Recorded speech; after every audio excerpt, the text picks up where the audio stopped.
et je vais passer la main à Greg pour nous parler des nouveaux terrains de jeu en CRM en 2026. À toi la main. Merci beaucoup Isolis et bonjour à tous. Alors comme tu le disais, il se trouve que ce CRMD 2025 arrive à un moment intéressant aussi d'un point de vue académique. Le début du mois d'octobre est toujours une période intéressante.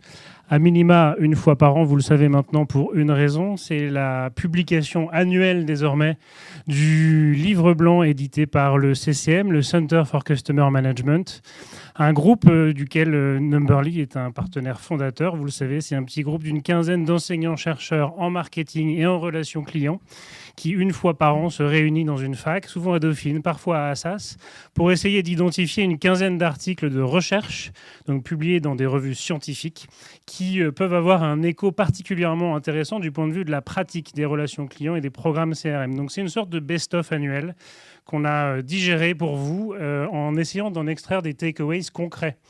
Le deuxième élément d'actualité d'un point de vue académique, c'est la réédition. Vous voyez que c'est la 17e édition d'un ouvrage de référence, un ouvrage majeur, Marketing Management.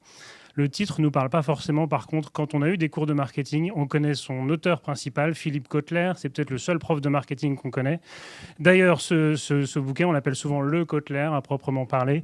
La 17e édition est parue la semaine dernière, donc on ne peut pas être dans une actualité plus fraîche, à jour sur les impacts de l'IA, de la RSE, du citizenship dans les programmes CRM, avec une équipe de chercheurs, vous le voyez, francophones, qui ont adapté ce bouquin pendant 18 mois au contact des équipes de Kotler aux US, notamment Virginie Pez, qui viendra nous le présenter dans quelques semaines, qui a contribué depuis 18 mois à traduire et adapter en français cet ouvrage de référence. Et puis quelques articles, évidemment, notamment un article intéressant qui nous a interpellés, publié dans HBR, Harvard Business Review. Pourquoi est-ce que les programmes de fidélisation échouent ? On parle de fail. Les chercheurs analysent plus les échecs que les succès, vous savez. Alors, si on regarde d'un point de vue académique ces terrains de jeu, sur la slide suivante, on a essayé de faire le même exercice que l'an dernier, revenir aux fondamentaux de ces trois dimensions du CRM. Donc là, je ne vais rien vous apprendre. Customer Relationship Management. Alors, si on s'intéresse à la première dimension du CRM, la tendance principale qui pourrait émerger de l'année 2024 et du début de l'année 2025, c'est finalement est-ce que le CRM est un CRM qui parle ou un CRM qui écoute le consommateur ? Un peu comme nous, on a, vous savez, 2 oreilles et une bouche, et donc il s'agirait pour le CRM d'utiliser ces mêmes organes à proportion. Et tout laisse à penser dans des travaux de recherche récents que le CRM s'est plutôt construit sur des programmes qui parlent au consommateur plutôt que sur des programmes qui sont là pour écouter le consommateur et éventuellement essayer de répondre à des bénéfices relationnels. Donc il y a des travaux assez intéressants sur est-ce qu'il s'agit d'augmenter les bénéfices pour le consommateur ou au contraire de réduire les sacrifices. Vous savez que ce qu'on appelle la valeur perçue par le consommateur. La valeur a 2 définitions en CRM, la valeur qu'on va capter, la valeur financière qu'on va capter du point de vue de la marque, et la valeur du point de vue du consommateur, qui est la valeur perçue en étant par exemple membre d'un programme CRM. Alors 2025, c'est une année marquée par une publication assez intéressante, ce qu'on appelle en recherche une méta-analyse. Une méta-analyse, c'est une analyse de toutes les analyses existantes. C'est 30 ans de recherche synthétisée sur tout ce qui a été publié en matière de valeur perçue dans les programmes CRM. Alors, on voit bien que c'est un équilibre entre bénéfices et sacrifices, en effet, qu'il va falloir aller chercher, peut-être mieux comprendre et mieux mesurer. Et alors, de manière assez peu surprenante, ce n'est pas le prix ou la qualité qui fait la valeur perçue chez le consommateur. C'est 30 ans de recherche qui nous le disent. Et sans faire de faux teasing, le premier élément qui explique la valeur perçue de 30 ans de recherche, c'est la qualité de l'offre. Donc les 4P ne sont pas complètement morts. Mais de manière intéressante, le deuxième élément explicatif de la valeur perçue, c'est les bénéfices relationnels.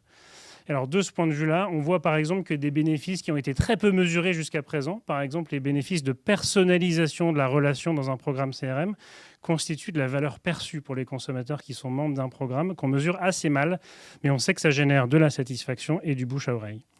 Donc c'est le premier terrain de jeu, essayer de mieux mesurer la valeur perçue. On en reparlera avec Lactalis tout à l'heure.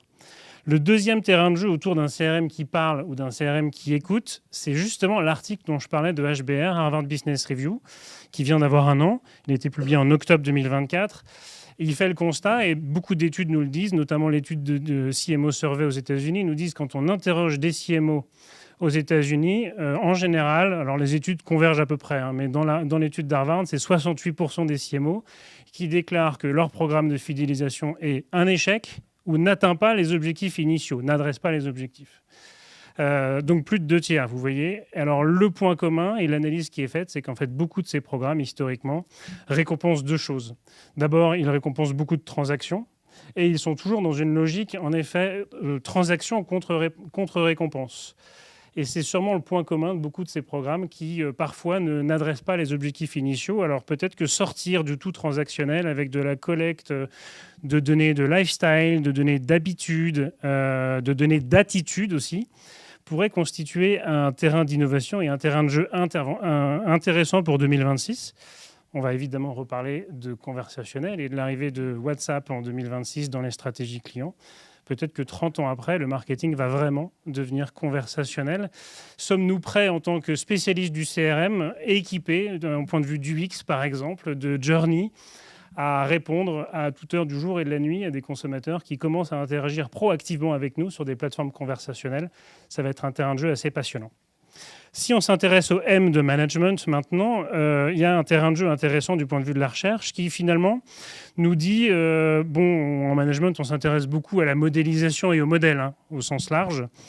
Alors l'année qui vient de s'écouler, c'est plutôt l'année de est-ce qu'il vaut mieux privilégier des modèles simples sur des données qui sont riches ou des modèles complexes ou de plus en plus complexes sur des données qui sont parcellaires? Voilà une bonne question. Alors, beaucoup de recherches nous disent on arrive à un effet plateau. On a complexifié les modèles, on est très bon en CLV. Il y a de plus en plus d'IA en insight. En revanche, tout laisse à penser, dans les premières expérimentations qui sont menées, qu'on a beaucoup de valeur à aller chercher en CRM, non pas à sophistiquer les modèles sur notre base de données first party, mais à essayer l'hybridation. Alors, des exemples qui sont pris dans cet article-là consistent à dire on vous demande de prédire les ruptures de stock de Whopper chez Burger King aux États-Unis et vous avez 12 mois d'historique de vente de tous les restaurants Burger King aux États-Unis. Alors, on pourrait sophistiquer les modèles, recruter des data scientists. Et on voit bien que même si les modèles se sophistiquent d'année en année, la capacité à prédire des ruptures de stock, par exemple, n'évolue pas avec notre capacité à recruter ou à sophistiquer les modèles. Donc ça ne suffit pas. On pourrait en revanche, par exemple, essayer de croiser 1 an ou 2 ans d'historique de vente chez Burger King avec des données de météo aux États-Unis sur 12 ou 24 mois. En faisant ça, on fait ce qu'on appelle de l'hybridation de jeux de données. C'est-à-dire 2 jeux de données qui ne s'étaient jamais parlé auparavant, révèlent des insights qu'on ne pouvait pas capter avec le jeu de données initial. Alors, on voit dans un article assez passionnant sur la convergence des pratiques de data analytics d'un côté et des pratiques de CRM de l'autre, qu'on a beaucoup de valeur à aller chercher autour de cette notion de CRM interopérable. Quel est le potentiel de mon CRM, non pas pour moi-même, mais pour de potentiels partenaires. Finalement, cette idée de CRM opérable, c'est l'idée du CRM qui crée de la valeur pour soi-même en tant que marque ou en tant qu'enseigne, mais qui crée aussi de la valeur pour d'autres partenaires d'un écosystème plus large. C'est le 3e terrain de jeu, c'est celui de la data collaboration. La dernière dimension qui nous semblait intéressante, issue des derniers travaux de recherche, c'est le R de relationship, donc le cœur du réacteur finalement. Alors l'idée forte qui se dégage peut-être de l'année, c'est cette idée de servir des clients qui sont de plus en plus hétérogènes. C'est une notion qu'on étudie beaucoup, l'hétérogénéité d'une base client, l'idée que tous nos clients ne naissent pas égaux et que de manière croissante, on va devoir s'adapter, personnaliser, segmenter, être aussi réactif à des clients qui sont de plus en plus différents. De ce point de vue-là, il y a un 4e terrain de jeu intéressant autour de cette notion d'humain versus d'outils ou d'outils avec l'humain. Beaucoup de travaux autour de l'IA et de l'impact de l'IA sur la performance. C'est un levier de performance pour le CRM, c'est aussi un levier de serviciel, on le voit. Et des travaux comme CRM Arena, par exemple, c'est un article qu'on pourra vous envoyer si ça vous intéresse, qui teste des modèles de LLM les plus aboutis du marché sur leur capacité à exécuter des tâches de CRM. Exécuter une réponse à un client mécontent, exécuter une relance d'abandonniste, exécuter la conception d'un club VIP ou d'un club d'ambassadeurs. Voilà des tâches CRM récurrentes. On confie ça à des LLM très aboutis.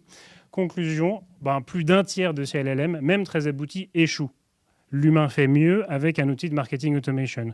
Donc on voit bien que l'avenir, ce n'est pas tellement l'outil versus l'humain, c'est plutôt l'humain avec l'outil, et que même si ces modèles aujourd'hui échouent, ils vont encore progresser, mais on va évidemment reparler de marketing automation dans un instant, et je crois que de ce point de vue-là, l'IA va être un amplificateur très important de performance et de serviciel.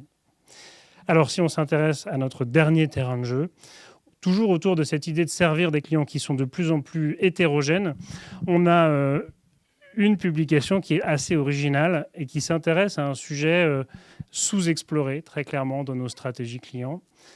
Comment est-ce qu'on gère l'absence d'intensification de la relation client ?